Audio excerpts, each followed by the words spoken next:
Hi everyone, this is Lomi, and today we'll talk a bit about removing face-ups. One of the most common questions people ask about BJDs is what they should use to remove a face-up from their dolls. There are 3 solvents typically regarded as safe: alcohol, Winsor Newton brush cleaner, and acetone. The first face-up to remove is on this People 65 Chloe sleeping faceplate. For removing this face-up, I use cotton balls soaked in 91% isopropyl alcohol. This is regular rubbing alcohol that can be found in any drugstore, and while it does work, it's not the best option for face-up removal. There are a few issues with alcohol. For one, it's just not very strong as far as solvents go, so right away we see that the eyebrows have left color behind that can't be removed with alcohol alone. I'll give it a few passes with alcohol to see how much I can get off, rinsing the cleanser away every now and then. To clean the hard-to-reach places like the space between the lips and inside the crease of the eye, one option is pressing a toothpick down through a cotton ball to work it into the tight spaces. Another good option is cotton swabs. I tend to use a mix depending on the space I'm cleaning at the time. Cotton swabs are especially good for cleaning the ears.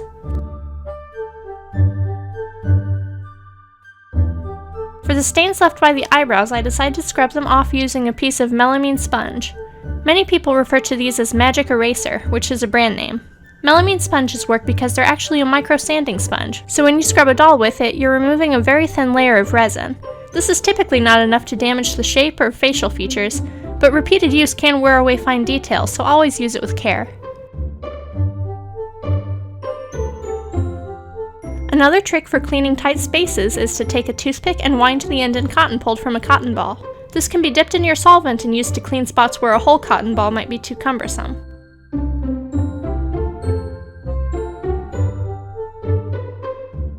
At the end of cleaning with alcohol, I'm just not satisfied with the results, so I end up turning to Winsor Newton brush cleaner anyway. Since this cleaner is very gentle and resin safe, I apply it to cotton balls and press them onto the problem areas, then put it aside to soak for 5 to 10 minutes. This is a great option for softening leftover gloss and glue residue left by eyelashes too.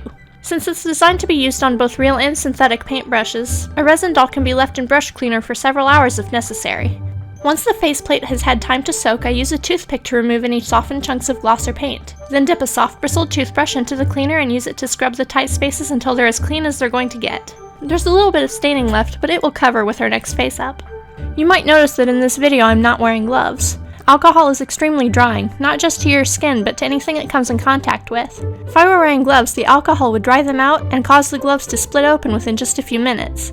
While a faceplate like this is unlikely to see damage from having the face-up removed once, the effects can be cumulative, causing the resin to become brittle over time. That's why extensive use of alcohol for cleaning your dolls is probably not a good idea, and you definitely don't want to leave them to soak in it. The next doll I'll be cleaning is my SID Claude. He's had a lot of different face-ups as I try to figure out what I want him to look like, and unfortunately I removed many of them with alcohol. Because the resin around his eyes is so thin, the drying effects of the alcohol resulted in one of his eyelids developing a small crack. Because of that, I now only use Winsor Newton brush cleaner on this doll, since it's both gentle and effective and poses little to no risk for damage. When cleaning a full head like this, it's important to remember to clean the back of the head, behind the ears, and inside the neck joint. Most heads are put upside down for spraying sealant, so these places are usually sealed too. If you don't clean the sealant off, it can turn white after coming in contact with cleaners.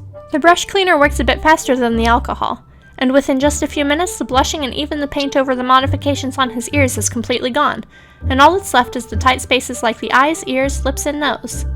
I'll give him a good rinse, then clean the eye walls inside and out with a cotton swab.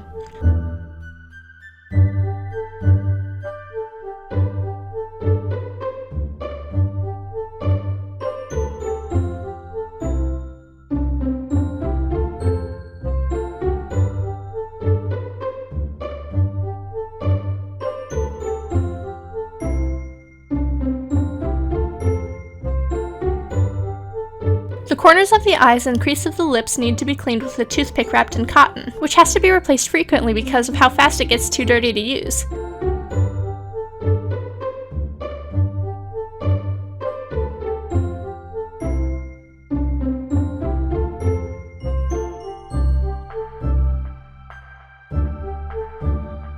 Then this head is clean and ready to repaint, and it was much faster and easier than using the alcohol.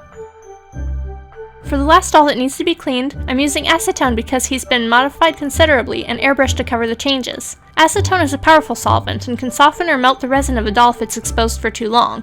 Generally, it would take much more exposure than just scrubbing off a face-up, but I rinse the doll's head frequently just to be sure. If you become concerned about your doll, you can wash the acetone off with soap and water at any time. I have to change cotton balls frequently because of how fast the solvent removes the airbrushed paint coating most of his face, but it works quick enough that his eyebrows are off within seconds, and the heavy paint on his cheeks only takes a few minutes of scrubbing to remove.